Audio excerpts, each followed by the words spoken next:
Listen Lanarkshire is a community radio station governed by the registered charity Getting Better Together Limited. Therefore, the radio station itself retains political neutrality, and any political views or comments aired as part of political discussion programming or otherwise are not the views of Listen Lanarkshire, nor of Getting Better Together Limited.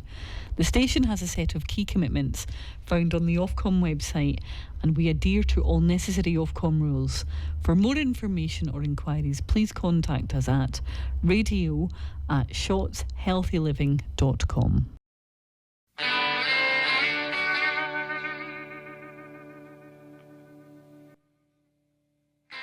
This program is a political discussion and commentary show. It contains robust political discussion and strong opinions. Politicians with a sensitive disposition should turn off now. The views expressed by contributors are their own and are given in a personal capacity as residents and individuals. They do not represent the views of any council, Listen Lanarkshire, or any associated organization. No council resources are used in the production of this program. Contributors who hold elected office are not speaking on behalf of their authority and are participating in a personal political capacity. This is a great show, beautiful show, big beautiful show, so big and so beautiful. These guys are great, not as great as me. Who will they offend this week?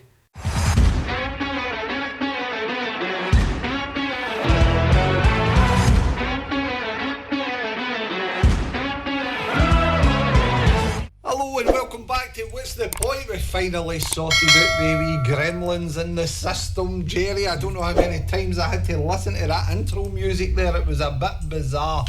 But anyway, in a week of mad political wrangling since the last time we were on the air, we've had Malcolm Offord declare how many boats he's got parked up and docked up in the Clyde. Well, I don't know about you, Jerry. The nearest that I would get to a boat would be a Lilo in old Strathclyde Park Lock, but that's as far as I would be able to stretch in these economic climates that we currently find ourselves in the cost of living crisis. Difficult days, Greg. Anyway, moving on, as always, I am joined by my co-host and good friend, the Belsey Hill bowler himself, Jerry Brennan. Jerry, how are you? I'm very well, Greg, and as always, sir, it's an extraordinary pleasure to be here in your company, as alongside always. The good people here in Shotts. A beautiful sunny evening. It's minus 10. You're milking it a bit now. It's minus 10, so it's absolutely freezing up here. No matter what the weather's like, you can guarantee one thing: it's freezing. It is always freezing in sunny Shotts, Jerry, but the sun is always shining. But anyway, let's get into it. So this week we had initially had a guest lined up, Jerry, but we had to cancel that guest because, lo and behold, it is another crazy week for the SNP with the expected sentencing today of Jordan Linden. Yeah. So we thought we would have covered that today. Unfortunately, that's been moved to tomorrow. So it gave me an opportunity to think and reflect over the last, nearly 2 and a bit years, 3 years almost, in relation to the whole saga. Now, we've covered that extensively on the show, but I thought today would be a great opportunity to discuss as we wait for tomorrow's final sentencing in relation to Linden, is how many SNP members out there do you say still believe that the process wasn't utilised properly in relation to the investigation of Linden?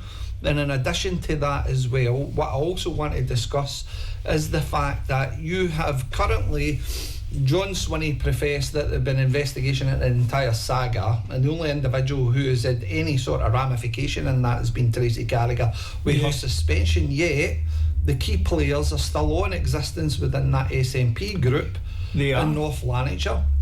And also, in addition to that, it's kind of funny how at the last full council meeting, the individual that is putting forward the amendment to Cameron McManus's motion is the very same individual who's now been promoted to interim leader. And again, that amendment kind of reeks now the fact that the only reason we're putting that amendment forward is for an additional 10 grand. I think I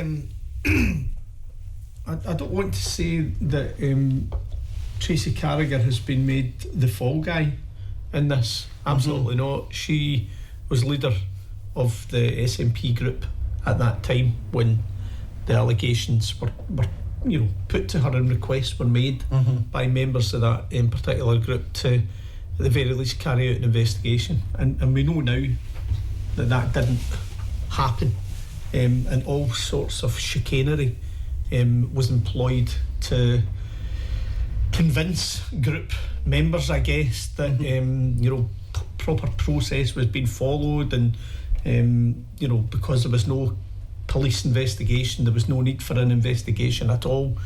And then lo and behold, we're now 3 years on, 10 convictions, 5 for sexual offences, and we await sentencing tomorrow.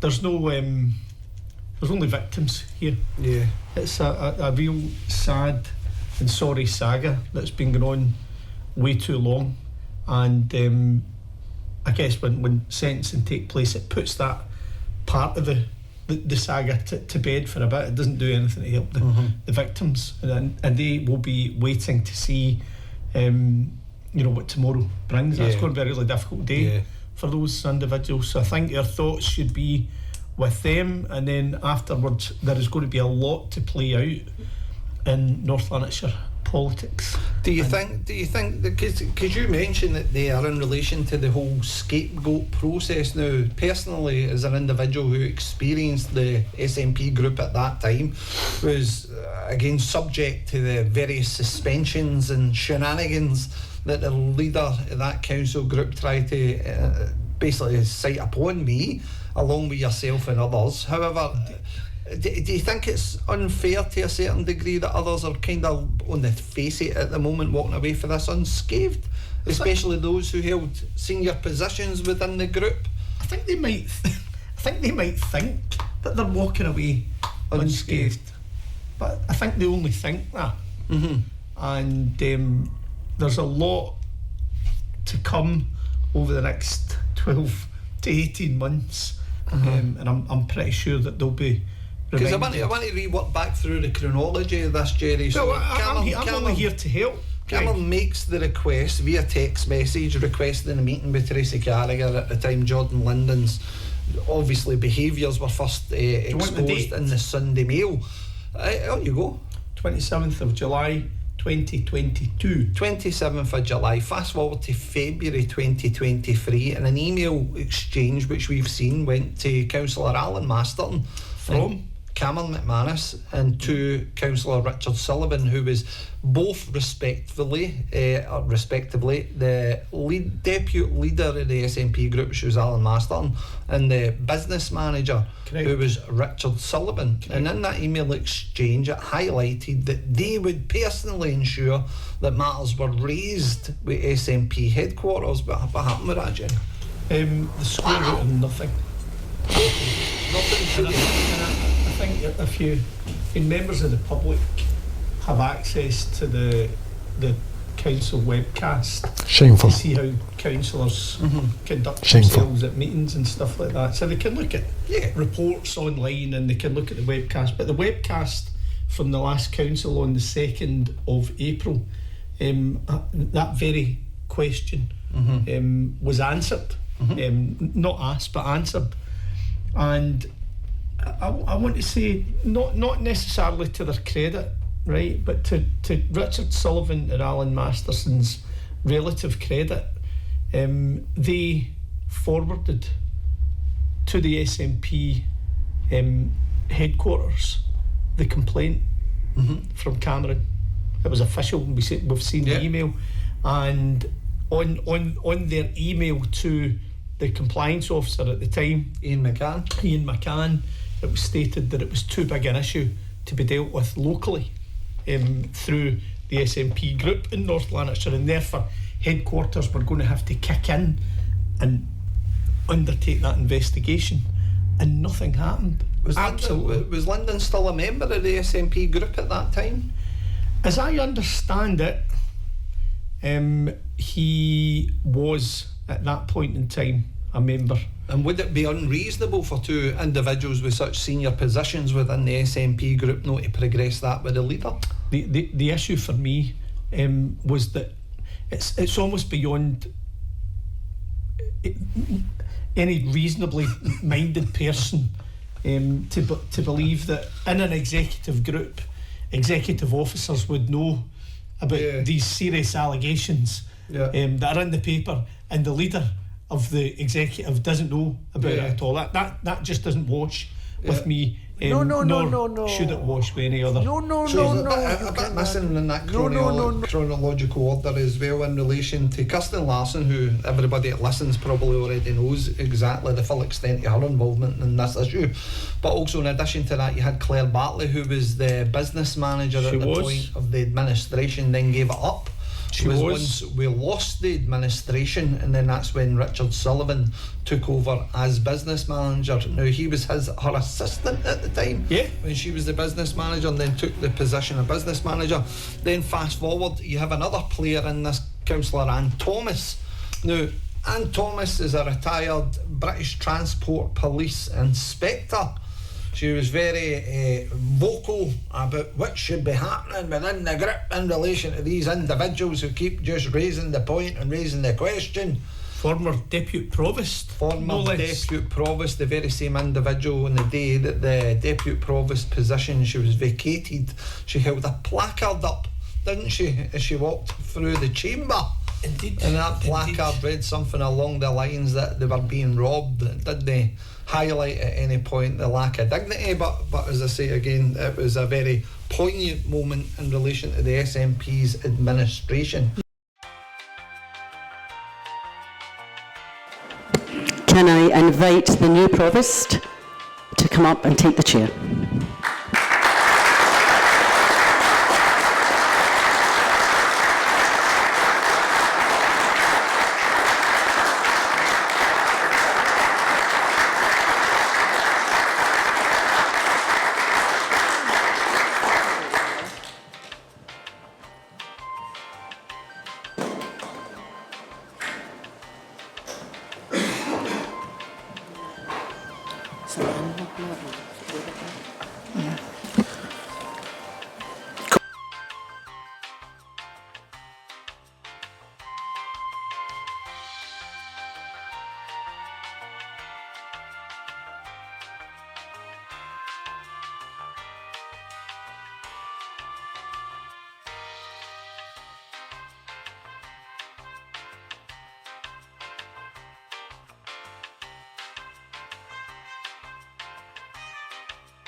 Is it easy? No. Yeah, do I like it? No, I don't. I think do I do it? Yeah, I was I do. personally surprised that someone who'd been a serving police officer didn't push things forward perhaps the way that I thought that they should have been, and she seems to have been unable, I guess, to impress herself on any of the members of the executive, because if that was the case, then we would have heard about an investigation taking place before a week past Friday, because apparently an internal investigation is now underway within the SNP, but it's an investigation that should have took place 3, 4, 5, 6 years ago, well in advance, to ensure that those who were putting themselves forward for public office and elected life had been properly vetted. Well, and I mean properly vetted. There's another person in this timeline that's missing as well, and that was Councillor Anne Ballinger for Cumbernauld, Jerry, because Anne was one of the ones who was very, very vocal in relation to Jordan's mental health, protecting Jordan's mental health. And again, we'll place Fiona Foringham at the side, because again, Councillor Foringham was already a strong proponent for Jordan, was advocating for Jordan, was telling everybody that Jordan's getting love and best wishes and all this kind of stuff. But again, as the victim sat in the room every single time these recordings are available online, we've all listened to them. And the bit that I find bizarre, that we've got a number of individuals already named here, but not one of them are in the scope of the investigation. It just seems a bit bizarre, doesn't it all? No, I mean, I for those individuals, if they wish to continue in elected life beyond this council term, which ends next May, people may well wish to ask them serious questions But about their constituents may wish to ask I them. would think so. And political opponents. I would imagine that political opponents. I would imagine, Greg, that. And it's easy for us to sit here as just members of the public, and Of course. not in any other capacity other than members of the public. But we know a wee bit about politics, and that's all right. But I would imagine that if I were one of those individuals who were involved in that and were seen to be doing not very much other than making your life quite difficult and my life quite difficult, that if I was on a hustings, I would be worried about the questions that were going to be thrown my way, because I know if I was a political opponent, the kind of questions that I would be throwing. I don't know. And they would be around safeguarding. I don't know. What is safeguarding? I think there's an element to these individuals, Jerry, that they've kind of get by the worst of the storm. If you look at the campaign photos currently out there at the moment, where we see Kirsten Larson out campaigning actively for Fulton McGregor and Coatbridge and Christen. Another individual who employs Alan Stubbs, Tracy Carragher and Leslie Mitchell, key members of that SNP group that were involved in this. But also in addition to that as well, then you get up to Neil Gray and you've got Margaret Hughes in there. Margaret Hughes was the secretary and part of the leadership in the SNP group. And then you get all the way to Cumbernauld with Jamie Hepburn and Alan Masterton and Dennis Johnston, who's a candidate as well. Indeed. And Kilsyth standing for the Scottish Parliament election. So does this have a bigger impact in relation to these individuals, or is it a case that the worst of the storm is over, Jerry? Well, you know how hurricanes work, right? So you've got the eye of the storm and you've got the wall of the hurricane itself. So within the wall, things are difficult, right? But then you're in the eye, and when you're in the eye, everything's pretty calm. Everything seems calm and serene and all the rest of it.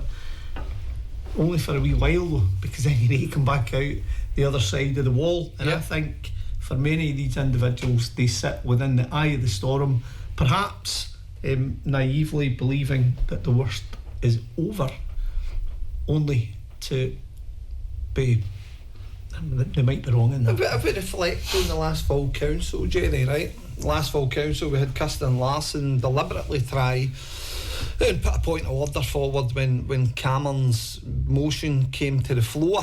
And first of all, in a wonderful webcast alongside a number of members of the public. First of all, we had the position where it was incompetency, and then that didn't work. And then the next part was for disrespect in relation to the fact that it was a covert recording, and really in effect she wasn't what was it, the other part to it which I found interesting as well, it was a covert recording that didn't give the full facts, the context. That's that. Thanks for correcting that. Didn't give the context. Allegedly it didn't give the I got the context perfectly. When it was the full context, it was in the recording. But anyway, okay, so we move on for that. But if you look at it, there was no contrition at that full council. There was no apology to Cameron. There was nothing other than the new interim leader trying to make the case for an additional 10,000. Don't take my 10 grand away, please. We're thinking about the victims here. Are you really? Are you, Adam? Really? But we're thinking about the victims, and we want the £10,000 to remain because... In front of me, I don't have anything prepared. I haven't been told what to say by anybody. So you can trust that what I say is sincere. And that includes acknowledging the victims of Jordan Linden and his despicable acts and behaviour. £1,000 to remain because that's part of a discretionary payment that a leader of the council can make. One of the other members of the public that I was watching it with, as a member of the public, suggested to me that A, there was no contrition, and B, how bullish those councillors appeared to be on the webcast. Almost like one of the comments that came my way was that it almost seemed as if they were on the attack, and they couldn't quite believe that was the case, and they're asking me. They're asking me if is this the way these people normally on behave? last week's podcast, and when it dropped on YouTube, I noticed our production team put a copy of the webcast footage onto the video, and it was of Kirsten Larson when Michael McPake was speaking, and it was the faces and everything else as soon as Michael started talking, especially when it was around the subject matter of Catalonia, and again it just highlights that era arrogance, perhaps, or perhaps it highlights something a wee bit more bolder and stronger in there. Perhaps they honestly do believe that Jordan Linden is innocent. The only thing he's guilty of is being a young person. Yeah, perhaps that's still the belief, even though we're nearing sentencing day. I think, and this is only my belief, Greg, but I think individuals within that group wanted to believe that so badly because they had heard from senior members within the group about at one point about the return, about Jordan's return, Jordan's comeback, and they've got to square that away with themselves and their own consciences, and I think that's going to be quite difficult for a number of them, because how do you look your electorate in the face given the fact that everybody knows that you supported a paedophile? How do you do it? It's a question that I can't answer, and thank God I don't need a bit of a strange situation. But anyway, did you see the footage for today's Sheriff Court? I was appalled actually at what I heard at first on STV, some of the language that was used around the photographer and stuff like that. Get that effing camera out my road and things like that. Aye, was not particularly edifying. Did it look like an individual who's remorseful for his crimes, or does it just look again that idea that the bullish, brash SNP position on things? That's certainly how it came across. It did to me. I mean, in fairness to Jordan Linden, Jordan said nothing. He just continued to walk quietly towards the court. Did you think the blue suit and the yellow tie were symbolic? I'll be honest, I paid no attention to it whatsoever. I did think it was. Someone mentioned it to me later on in the day that it was SNP colours, and I thought, very strange. Very strange that would be the tie, and the significance of that tie, especially given the fact that there'll be a number of SNP MSPs on Thursday all wearing that tie outside the various polling stations across North Lanarkshire. I just find that rather strange that Jordan would choose that tie colour. But anyway, I'm no delving into a conspiracy here. No, but tomorrow will bring forward what it brings, and the courts and the sheriff will determine the sentence that's put down, and that will be what it is. I just hope for victims that it's something that they believe is equivalent to justify the pain that they've gone through. Well, it was a poignant point there, Jerry. I think that's the important thing. You and I and others within our sort of colleague circle have had to endure this for almost 3 years, in every aspect of Jordan Linden, the SNP group, etc. To me, perfectly honest, I think that once tomorrow's over and done with, there's still an outstanding element of justice that still needs to be served, especially within the SNP group in North Lanarkshire. And the only thing that I hope tomorrow can bring for individuals is, especially the victims of Linden, it's an opportunity for them to move on, because ultimately it's them that need to restart building their lives, etc. And I do hope that they can find some peace in whatever that outcome is tomorrow, and have the opportunity to do that. I spent a wee bit of time this morning just looking over how that process works when they go to court, and it's quite normal when sentencing takes place, because I think a lot of people say, well, why is he not being sentenced? Is there something wrong? Is he going to be freed? Not all that sort of thing. And I'm like, it's a bit unusual, the timing, but if you really look at it, because again, I don't know the circumstances, I've only seen what I've seen in the press. But do you not find it rather bizarre that 2 days out for an election? People phoned me this morning to suggest that there was a political aspect. And I said to them, I don't believe that myself, No, but really it looks suspect, and you can imagine why the public would be distrusting it. That. Yeah, and I think making the announcement so quickly that it's a 1 day delay puts that to puts it to bed. Thankfully, and it takes it away from looking as if there's political influence, when of course there absolutely isn't. But they're waiting on, potentially criminal social work reports coming through, and that is justifiable reason for perhaps a delay for the sheriff to take into account the plethora and the breadth of information available, and to determine whether or not a custodial versus a community sentence is an appropriate an appropriate sentence. But that's for the sheriff. On the point of criminal aspects of the SNP, is there any updates in relation to Mr Morell's court case, or is that still outstanding? I know Mr Morell was an individual that was mentioned and cited continuously in Jordan's case, and obviously he's up at court for different matters in relation to embezzlement within the SNP. I would imagine that there will be uncomfortable questions to be asked, because I think what's came out quite clearly is that as far back as 2016 or thereabouts, round about that 10-year time frame, SNP headquarters were all very well aware of some of the allegations. There was a recording that's live out there that Tracy Carragher turns around and says that the chief executive's involved in the case. Indeed.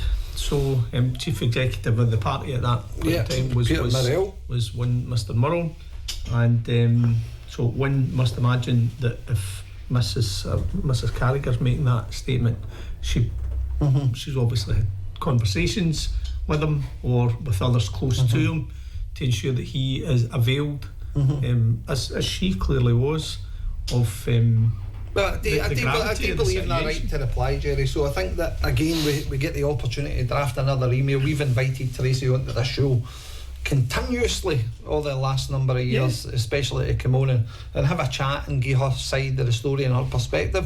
There's an empty chair sitting there.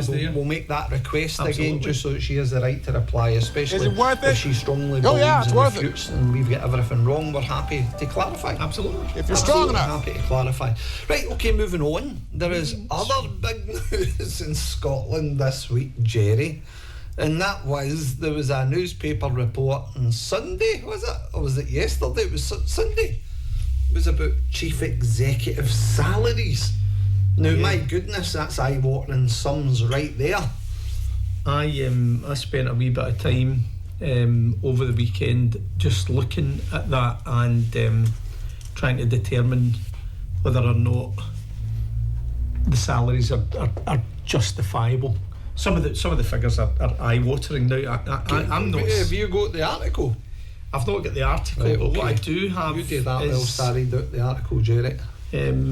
Basically, there's a framework. The national framework is a baseline for all councils. Salaries are set nationally through the Scottish Joint Negotiating Committee under a framework overseen by COSLA. Pays banded by council size, population, etc., rather than being individually negotiated. Following a recent review, typical chief executive salaries now sit roughly in the range of between £165,000 and £230,000. Now that's at 2025 rates.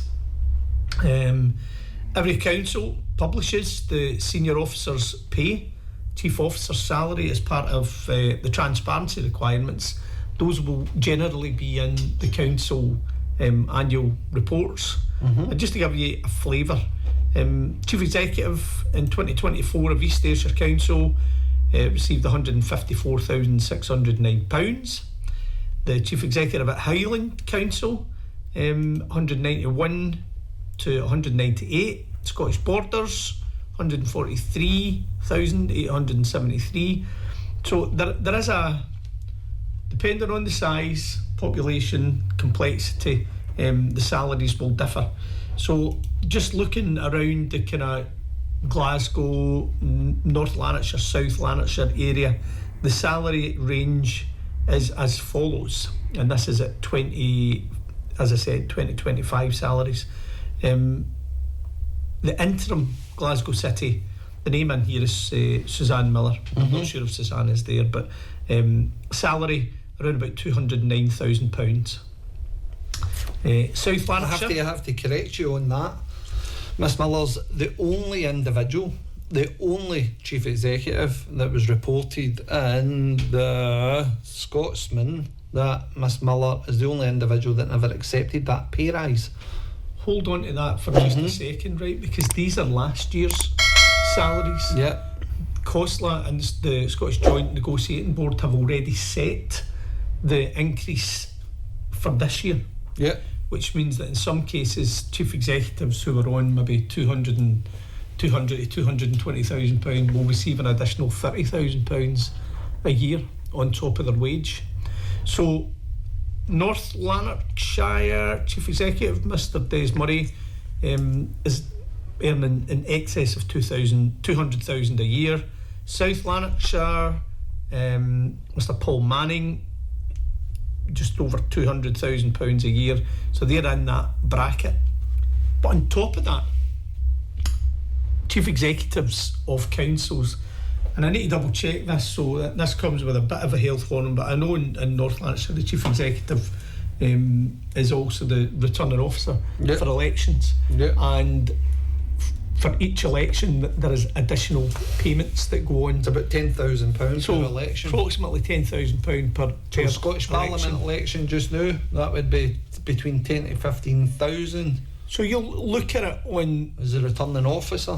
Look at it on the basis of a political cycle, a 5-year cycle. So in every 5 years there's going to be council elections, there's going to be Cha-ching. Westminster elections, Cha-ching. There's going to be Scottish parliamentary elections, there'll be the odd by-election that will take Well, that's what I was place. going to say. So potentially you're looking at a salary that's went for 204,580 jumping to 215,879, and then add on top of that every election that's called in your authority. That's a potential additional 10 grand every single time, or 10 or 15. So if you like back to God, when was it? About 2021. Was 2021? There was like an election or a by-election every couple of months. So you're talking about, we'd seen about 2 or 3 by-elections. The year of COVID's an even better one. You go drop an election, started the election campaign and then dropped, and because the lockdown came and etc., and then you had to go back and restart it. One need look closer to home, right? Just look at this cycle, right? So council elections in 22, right? Linden's by-election. You've got a by-election for Frank McNally. Kenny Stevenson. You have, what else did you have? You had Motherwell by-election for Aggie McGowan. Yeah. So there's 4. Then there was the Westminster elections. Now you've got the Scottish Parliament elections. Scottish parliamentary elections. So just since 2020, so in 4 years. I think there was only one candidate within the SNP group in North Lanarkshire, isn't there? So Dennis Johnston's the only one standing in called Syfe. So yes, he'd be the only one that would be expected, although what they tend to do is retain the role, so they'll continue in the role as a councillor and take the MSP salary. So they'll keep that, I would imagine. They're not going to call a by-election by a year, especially given how damaging SNP North Lanarkshire is. No, I would imagine that they might be hurt by that one. But Alicia can, if she wins, perhaps there's another by-election. So Alicia will be up against the incumbent in Motherwell Misha, who is Claire Adamson. And I personally think that's going to be quite a difficult task for Aisha. I don't see Aisha winning that one. I think Claire wins that. Anyway, back on it. Thanks very much, Mr. Rambling there into different avenues. But yes, back on to chief executive salaries, please. We're back on to chief executive salaries. So you have a very interesting story to share about one particular chief executive who appears to be demonstrating wisdom in these very difficult times. Glasgow Chief Executive. Glasgow Chief Executive. So you might want to share a wee bit about that. I didn't know about that story, Greg, until... No, so basically in the newspaper article, Scotland's Accounts Commission said mounting pressure from inflation, increasing costs and demand have surpassed additional funding awarded to councils by the Scottish Government, meaning town halls face a budget shortfall of 647 million in 25 to 26. Scotland's best paid council boss is Glasgow's City Council Suzanne Miller, who took over in May 2024. That was at the back of the scandal with Anne-Marie O'Donnell and the pensions. Pension payments. I want to come back onto that in a minute. How interesting is that? Her salary was due to rise to £230,620 in November, an increase of £4,555. However, after they'd contacted Glasgow City Council, the authority revealed Miss Miller decided last year not to accept that additional sum. Now, I think that's quite profound, to be perfectly honest, because again, if we look up and down the land, I think maybe a freedom of information request in relation to how many chief executives took that additional payment, because when you look at the staffing groups in each local authority, you look at if the staffing groups are getting a 3% rise, but yet chief executives across the country are getting 10%. Well, the argument from whether you believe that to be fair or not, Greg, and I have my own views on it. I don't believe it's fair. I think if you work in the public sector, it should be flat across the board. There's no justification, as far as I can see, for one group of workers delivering operational services, of those in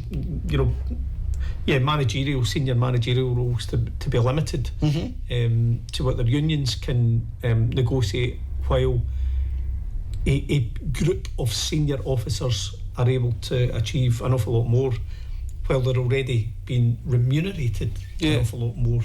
And it's not just the salary, and it's not just the additional payments for elections and for being returning officer. It's the pension pot. Well, that's what I was going to ask. That was what I was going to ask. What would be the council's contribution to a pension of that value, that salary value? It'll increase. It's going to increase to a level where they can't pay anymore. And they'll top out. So I mean, you can say that, and then once they've topped out, they have to find other ways of not. They'll be taxed. Are they worth it, Jerry? That's the question that I think that we have to ask ourselves now. Are they worth it? Right. Or is it a case that we need to take an honest look and reflection at COSLA? Because it's no chief executives are deciding their salary. Their salary's been approved coming for COSLA. Yeah. So the difficulty that I see is that you could be the worst chief executive officer in Scotland. Yeah. You're not paid or remunerated for your performance.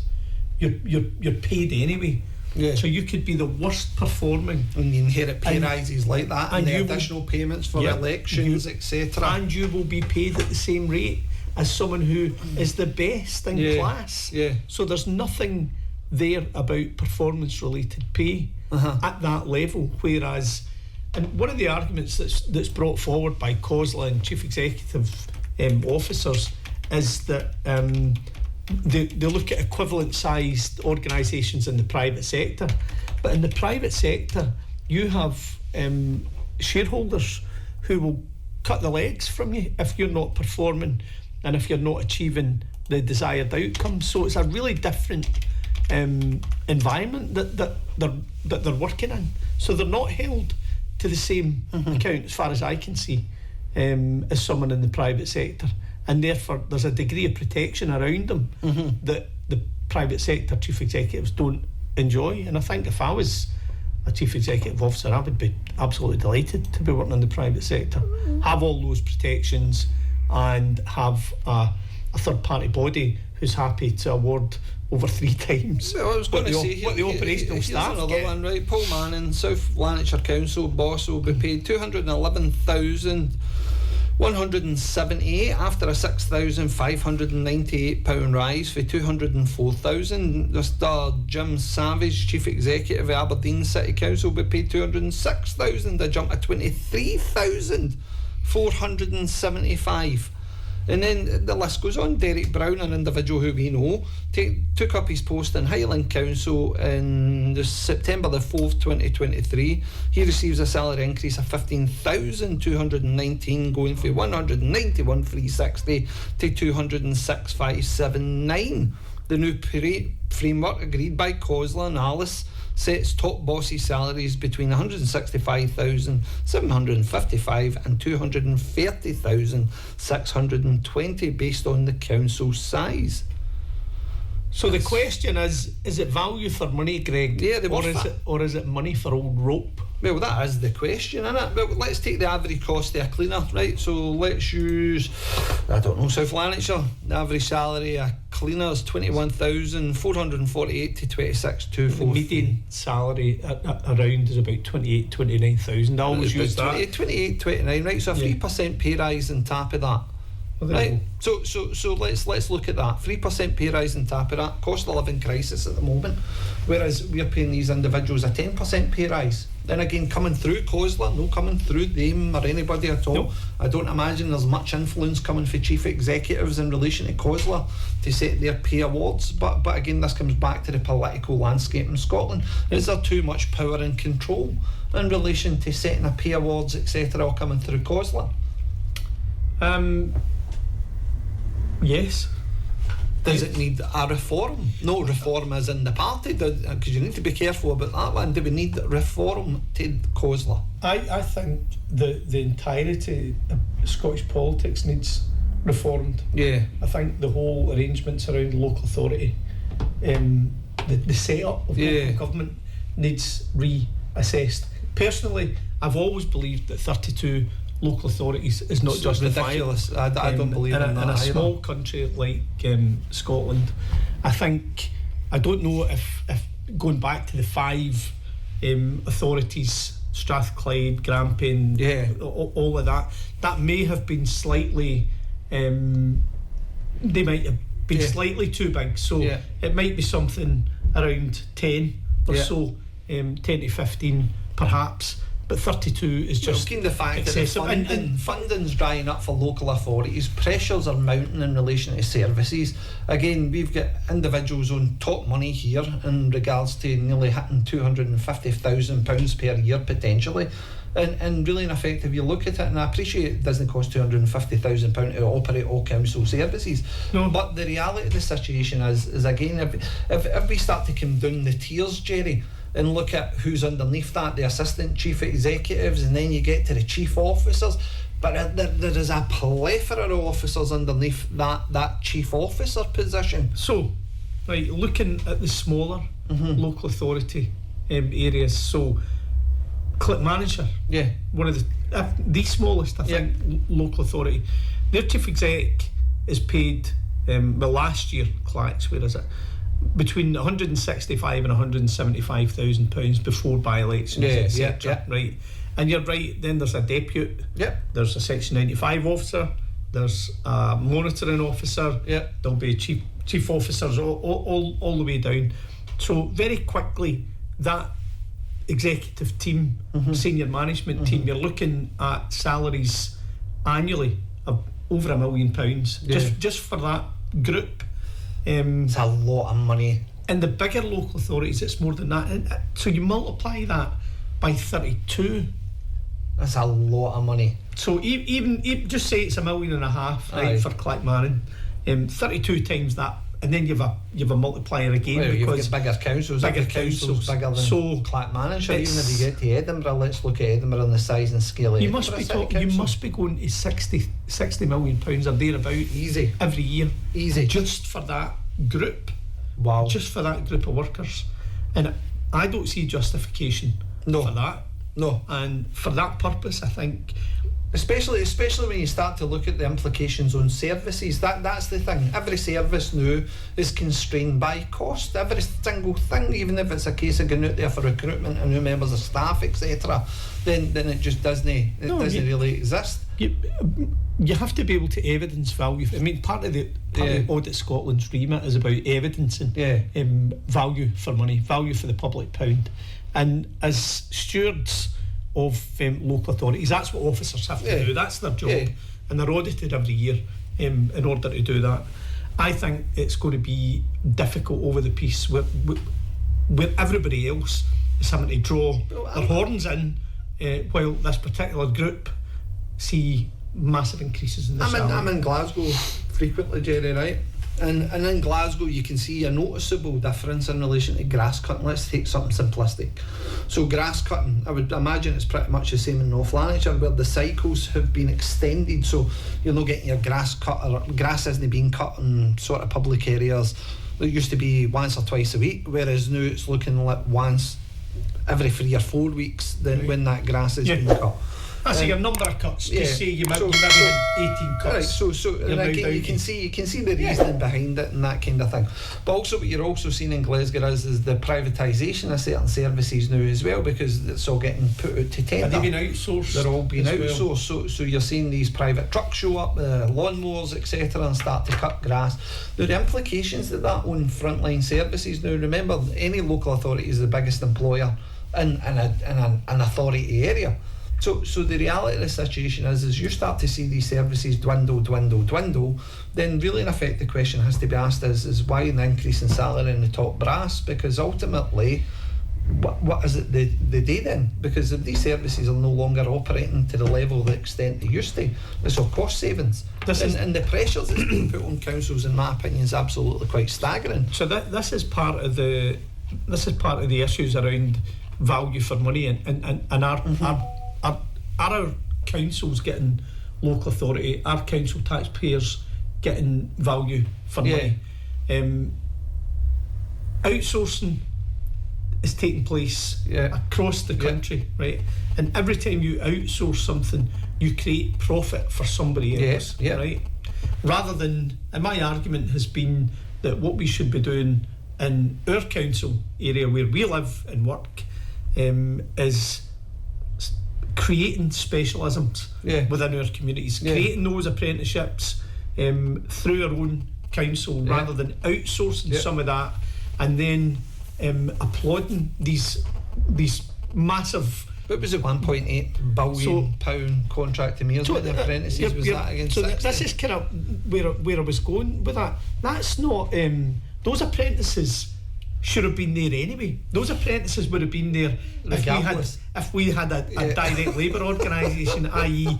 the council just delivered the services. I mean, you'd have painters and sparks and plumbers and all the rest of it. You would have that, and yet these outsourcing companies are all over social media and all over the press about all the great community work that they're doing, supporting communities.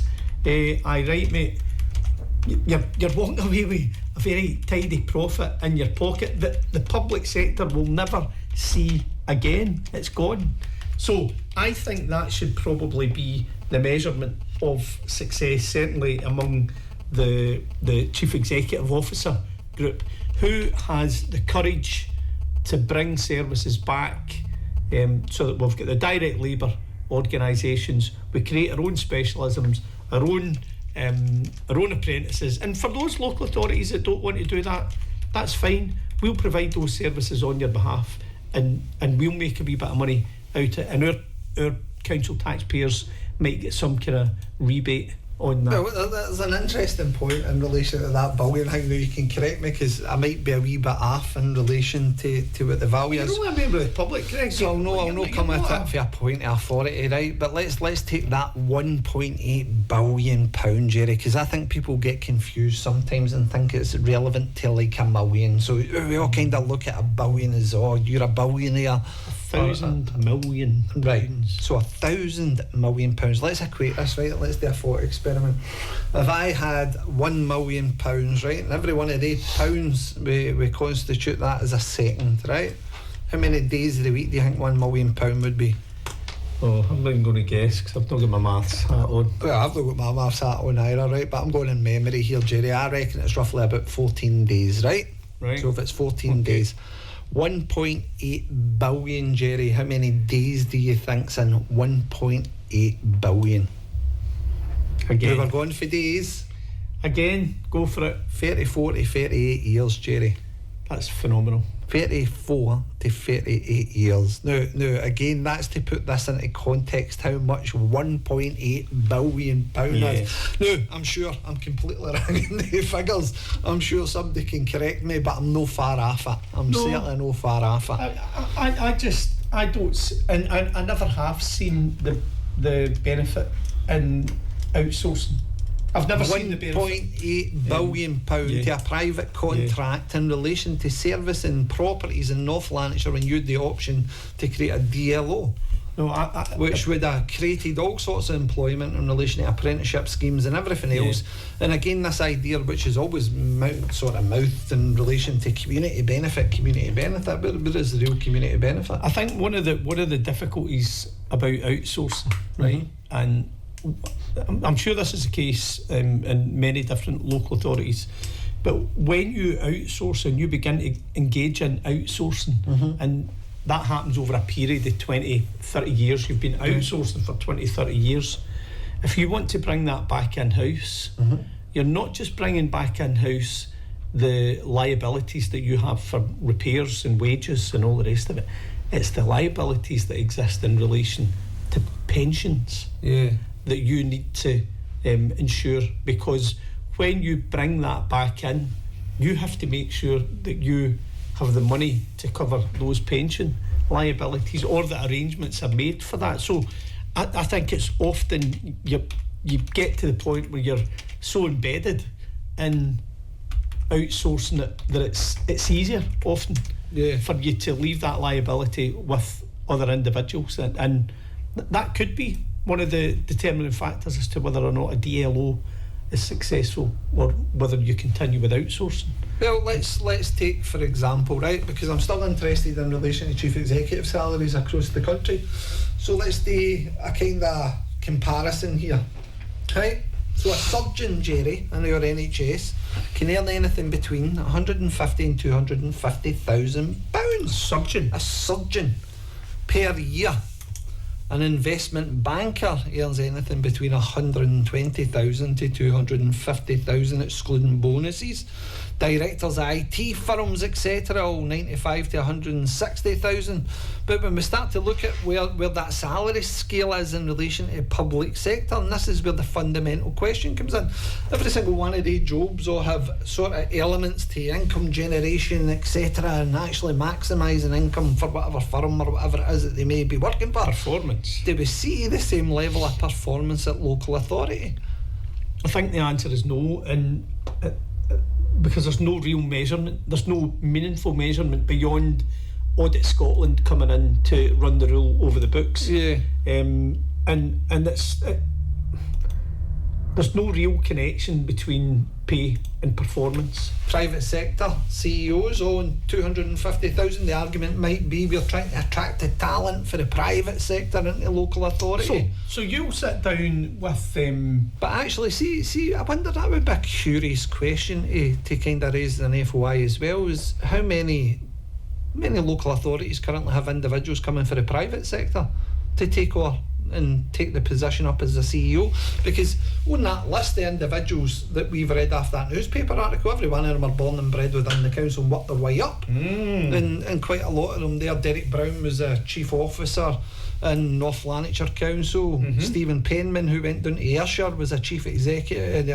officer in North Lanarkshire.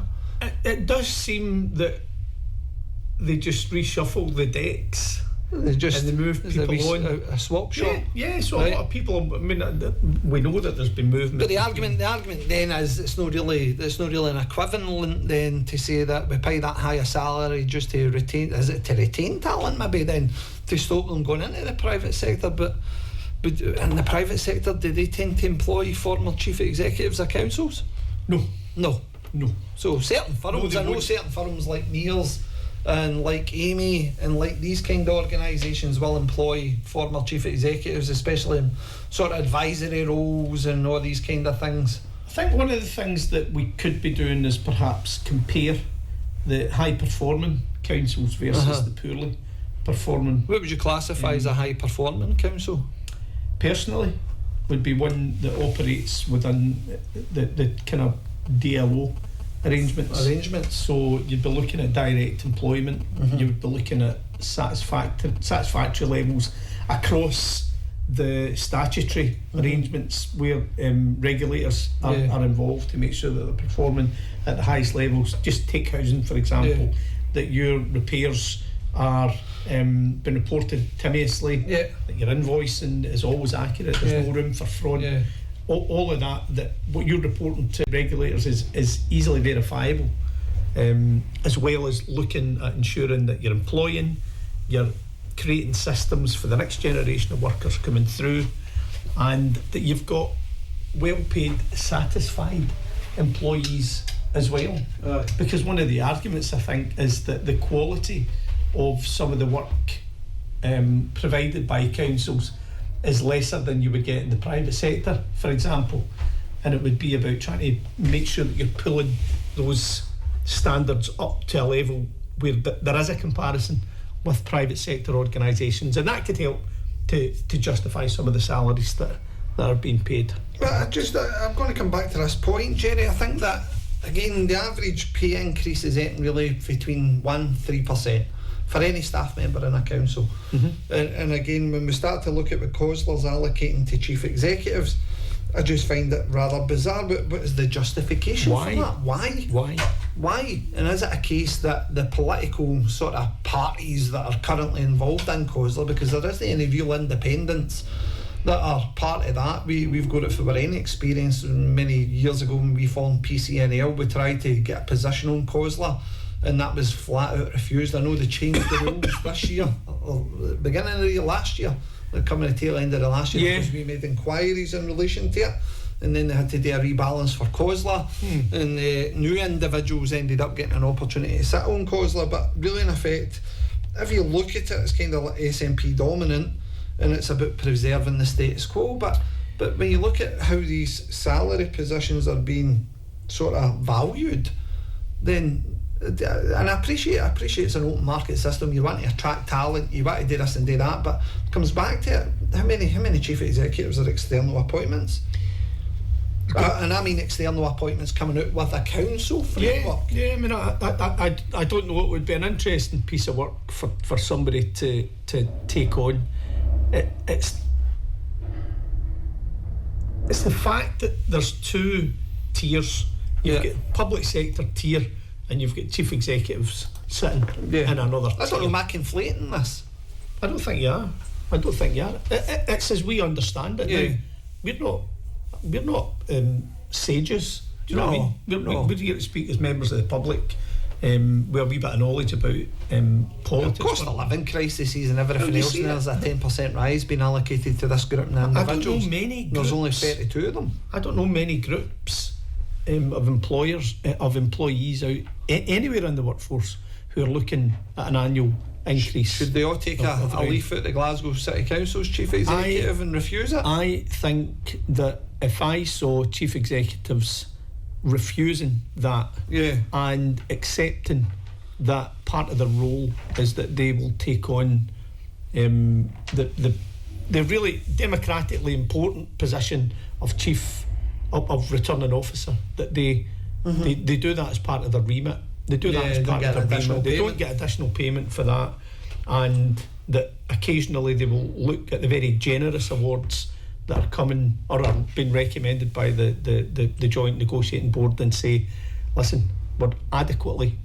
remunerated for the work that we do. We appreciate that we are not held to the same standards as private sector workers. We appreciate that it's not necessarily performance related as private sector is, because you're answerable as shareholders. And with that in mind, that we won't always take the recommendations that are coming, especially when it's a double digit. Well, on that note, Jerry, I think that we would do with everybody. I think we write out to a couple of chief executives and offer them on the show. Perhaps we're completely wrong. Maybe even write to our own chief executive as well on that tranche of emails and see You know, he's been Is on it? Listen Lanarkshire previously. He might wish to come on and converse with two individuals he knows and perhaps set the record straight. And Maybe indeed. we've got it wrong. And indeed, we've had individuals from South, not the chief exec, but we've had the leader. Oh, right, And we'll this- write to a handful on the Yeah. surrounding geography to see I if think anybody that's a will come very, on. very good Right, idea. Greg. okay then. Right, we'll be back shortly after the break. We'll be coming back to discuss and hear your views on TikTok about chief executive salaries and in relation to the SNP group in North Lanarkshire. How did the building come back for here? How did they do it, or do they? That's a they, good Greg? question. See you shortly.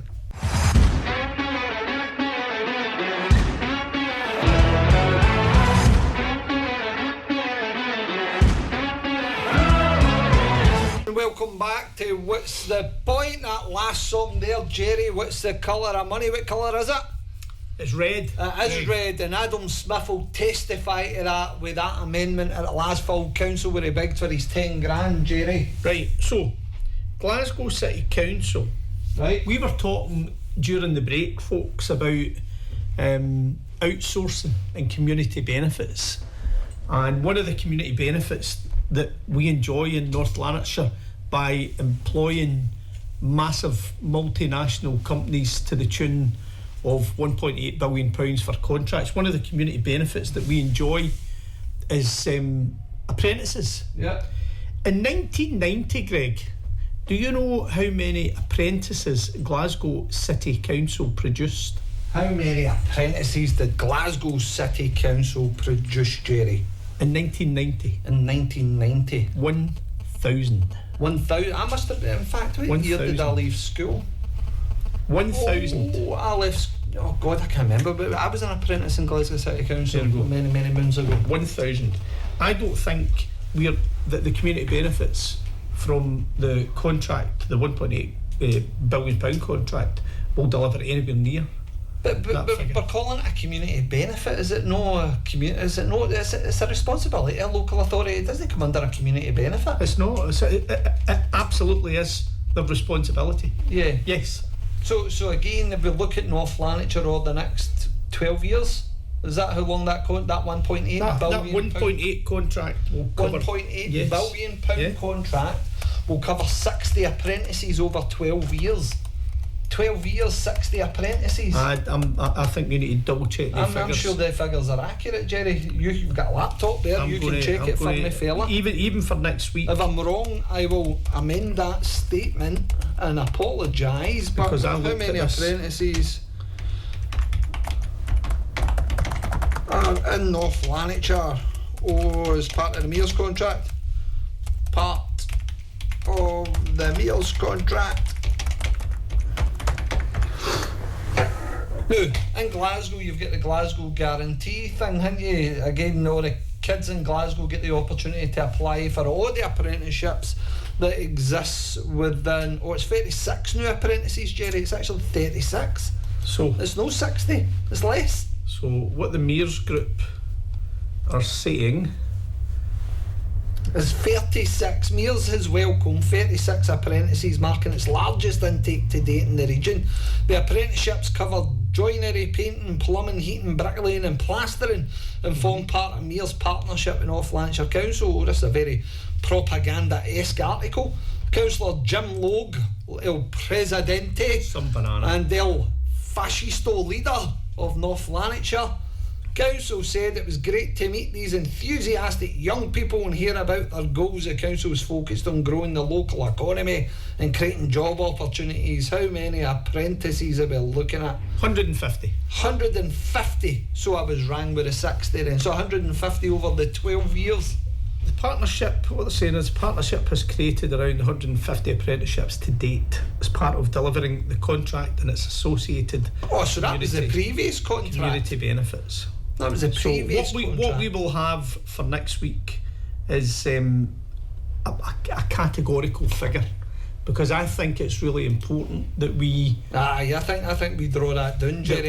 that we get the correct figures for that, because communities across Scotland should be ensuring that there are adequate trades for young people coming out of school, and if I'm going to take North Lanarkshire Council as an example because it's the largest social housing provider in Scotland.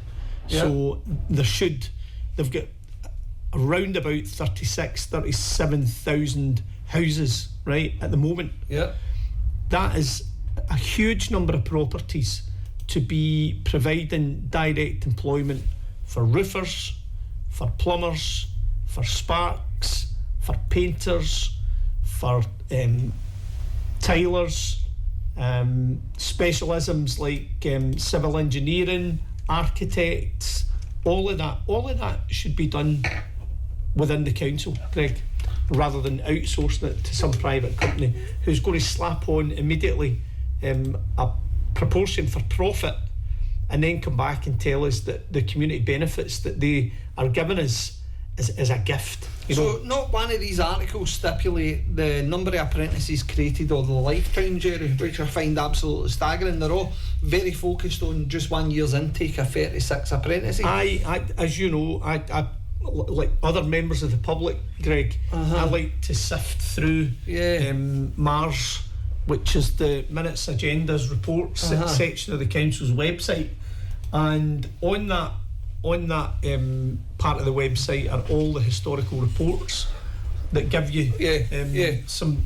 They won't give you details about the contract, but they'll give you details about some of the community benefits that we might enjoy. That's a number of years since I've looked at that, a couple of years at least. So for those good folk on TikTok, etc., who's joining us, we're looking just now at how much money or pay increases that went to the chief executives this year in relation to the COSLA pay awards, and we're discussing is £200,000 a decent deal. It's a good deal if you can get it. Do you think that if you're on anything between 206,000 up to the top end of the scale of about 230,000, is that worth the role that's currently being executed by chief executives across the 32 local authorities?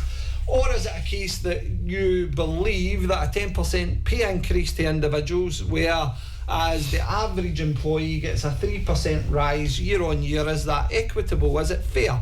And that's the question we'll pose to you on TikTok. So if you let us know what your views are on that. So Mary from Shotts has just contacted us to ask the question about that very topic. Right. And what she said is this: who holds COSLA and Solus accountable for the salary increases? So before you go on, who's Solus? Solus is it's the group of chief executives of local authorities across the country. So it's not just Scotland, it's everywhere. It's a UK-wide arrangement.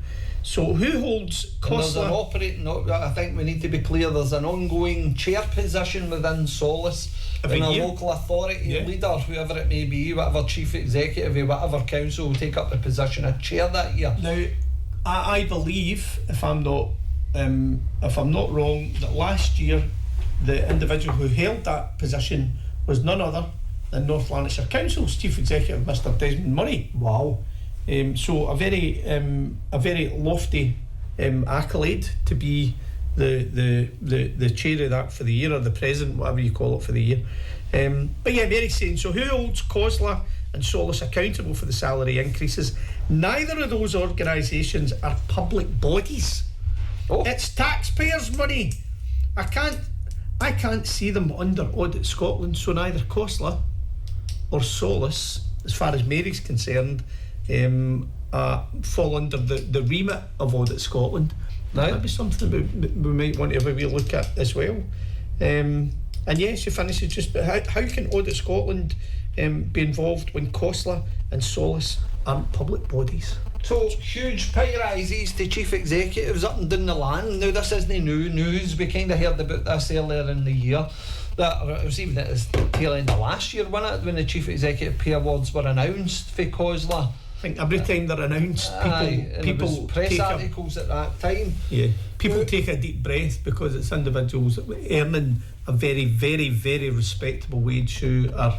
Well, it's not respectable. It's, again, some very, people very, may very, view it as very a grotesque amount of money in relation to what the job is.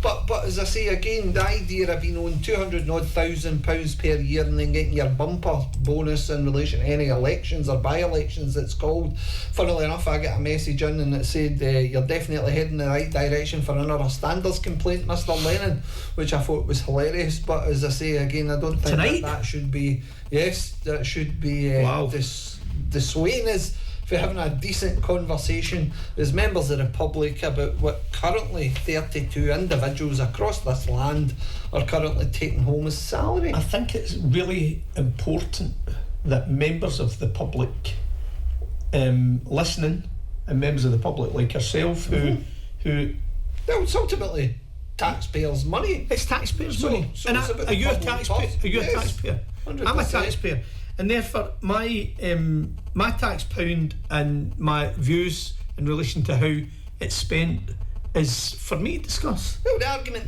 choose to. is your council tax is going on schools, it's going on janitors, it's going on cleaners, it's going on lollipop men and women, it's going on all these individuals, education you're weighing and everything else. Do you want your council tax to go to a 10% increase for chief executive salaries? Personally? No. Nor do I. No. Nor do I. I think it's far too much money that individuals are getting in 32 local authorities across the land. Keep talking. While I ask this question, I'm always interested in how these salaries relate to other positions. Right. First Minister, for example. First Minister, aye, give us that. Much of the First Minister on these days, Jerry? Well, the First Minister of Scotland, right, because Scotland is much bigger than North, South, Lanarkshire, Highlands, Fife, Glasgow, etc. A very responsible position, because what you're doing as the First Minister of Scotland is you are setting out the policy and strategy approach for a nation. Right. So justifiable. Right. Okay. You would think then if a council chief executive was getting paid just say £250,000, right, you could scale that up many times for the First Minister. Well, you should.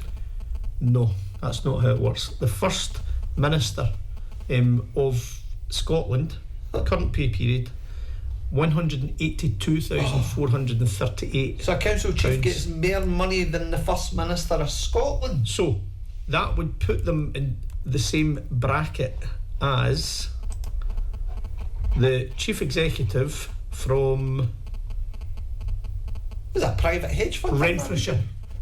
My goodness. So the chief executive officer at Renfrewshire Council and Dumfries and Galleries Council are paid roughly the same as the First Minister of Scotland. I've got two questions for you, right? So two questions. But in fact, do you know what it is? Since you've got your interweb open, give me the value of the Prime Minister's salary per year, Jerry.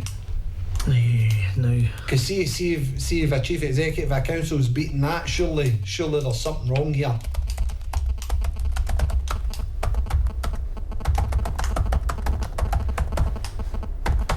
Oh, I'm loving this. This is like, do you know what we should have had? We should have had a wee soundtrack for the night. A bullseye soundtrack again. What have we got? What's the Prime Minister's salary? 175k. No way! 175,000. 180 odd thousand for the First Minister. And why are these people not getting into public service? Why not getting into the councils? It's a good question. It's a good. I know if it was me, I would be trying to do all that I could to get myself in a chief executive position in a local authority, because it's not necessarily performance related. My goodness, I've gave up the rank career then. I'm not going to have to sit down in front of the chair shareholders every year to guarantee that Well, again, your the elected members, again, we talk about it frequently on this show, the lack of scrutiny that's performed by elected members, the dwindling in elected members' power in relation to any form of scrutiny. We see it often in watching webcasts now because we're relegated to the webcast side of things. Yeah, I mean, I watch Facebook reels a lot, and more we're seeing from elected members up and down the country, people quite openly stating that councils are officer led now. They're making that statement. I'm sure we spoke about this a few weeks ago. There was a councillor came on from Dumfries and Galloway, and he was lamenting the current situation within that local authority, suggesting that he can't get anything done. When he was elected 19-20 years ago, whenever it was a member, it was a member-led council, and now he can't get anything done. He's got no clout because the officers dictate what's happening. As far as he's concerned, do you think that's a COSLA thing again? Do you think that perhaps COSLA is the body where chief executives are garnering in relation to additional powers? A very powerful organisation, politically very important. I mean, we've seen how powerful COSLA can be, and we saw that with the I remember being part of the SNP. The SNP were always desperate for control and power in COSLA because ultimately it sets the agenda. It sets the agenda. Well, it does, but it means that you need to get chief executives on board. Yeah. Right. Now, chief executives are individuals. Yeah. Right. They're private citizens. They have careers. They want to leave legacies. Some of them will be particularly good, and some of them will be in it for the right reasons, and they'll want to make sure that the legacy that they leave is one where public services are, improved, and there's a system in place for the next generation coming through.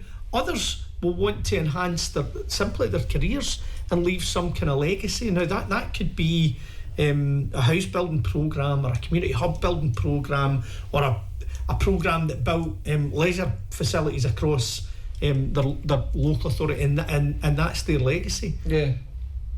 But they want to go on to other employment as well. Where would you go?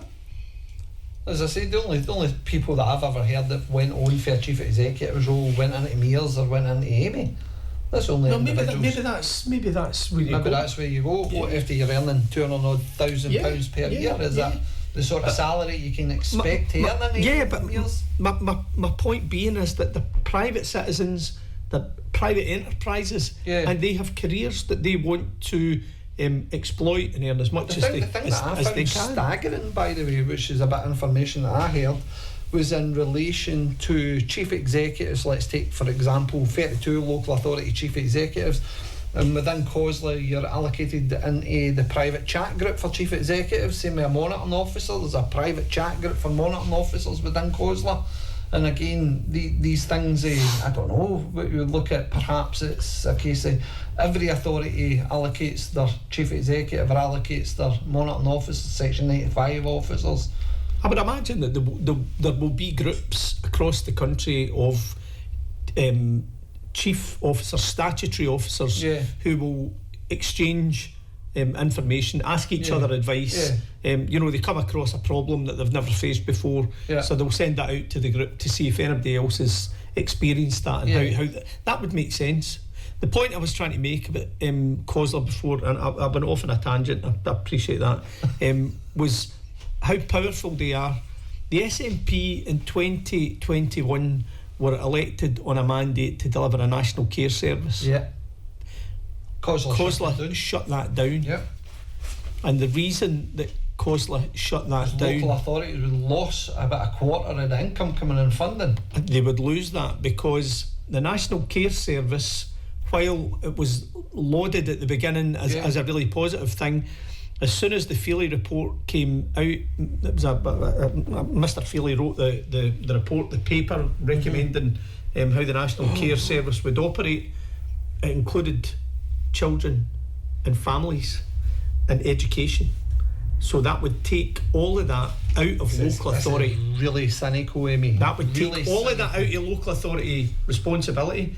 Bearing in mind, education takes up about half the budget. Budget. Yep. So you would be taking half the responsibility. So you wouldn't have 32 Well, that's what I was going to councils. say. You wouldn't have 32 executive teams. Take away half the budget as a justification for pay rises. Is there? Absolutely not. Well, you think about every council, the amount that officers, especially lower management, that are being asked to deal with, they're taking on 2, 3, potentially 4 areas of responsibility. And again, don't get the recompense for that. They don't get any increase in salary majority of the time. And really, in effect, if you think about what's taking place here, where there's no additional role or responsibility in relation to chief executives across the land, but yet they're getting a 10% hike. Yeah. Just rather bizarre, Jerry, rather bizarre.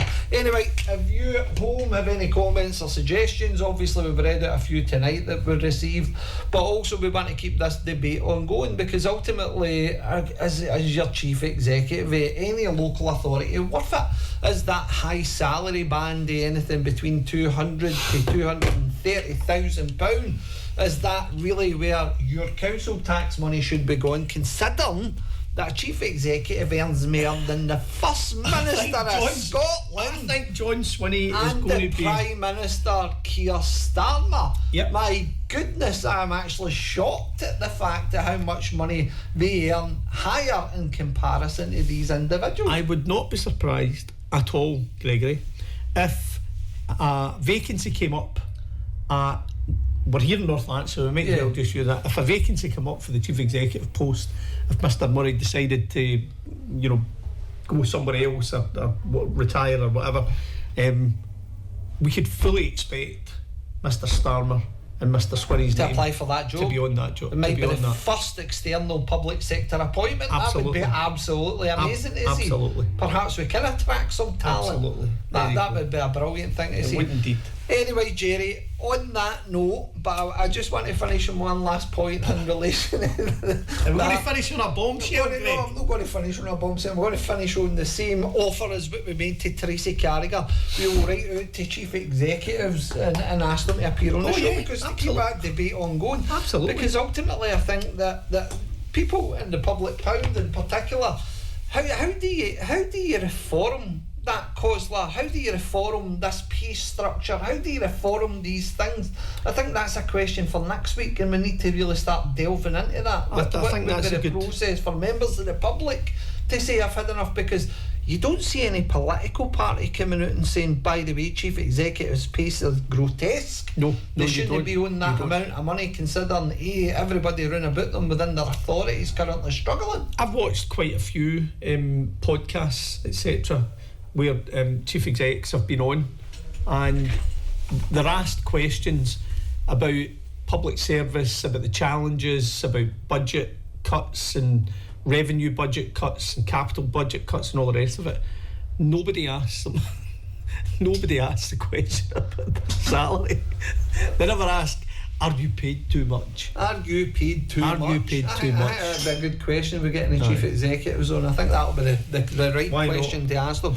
Anyway, ladies and gentlemen, thank you very much for joining us this evening. As I say, we will continue this debate, especially on chief executive salaries next week, because it's a significant story of public interest. Indeed. And as local citizens in North Lanarkshire, we are really keen to explore that concept, and how do you get it to a stage where reform can happen to this, because that's ultimately where the question rests. Greg, it's been excellent joining you this week again for our weekly dose of political education, fun and frolics, and I look forward to seeing you next week. And you too, Jerry. For you good folk at home, have a lovely night, and we'll see you again next week. Podcast wraps on Thursday, by the way, while I'm here, and thanks very much to those folks on TikTok as well. Thank you. Cheers, Greg.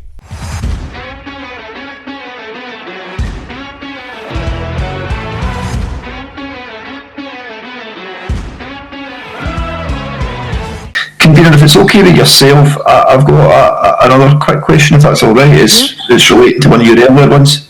Go ahead.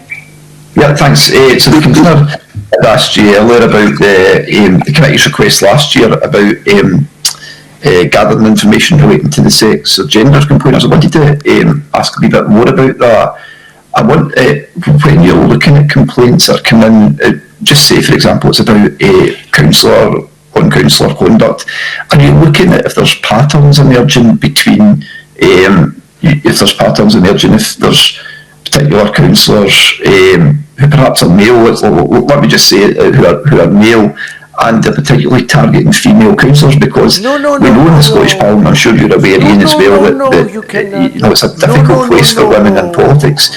And I know through speaking to councillors in the past and such like, that they can feel it can be a difficult environment. Is that something you and your team look at when complaints come in and try and make an assessment on that, or is it really just quite a strict kind of X, Y, and Z? You know, is that something that's in your mind? Oh, absolutely it is.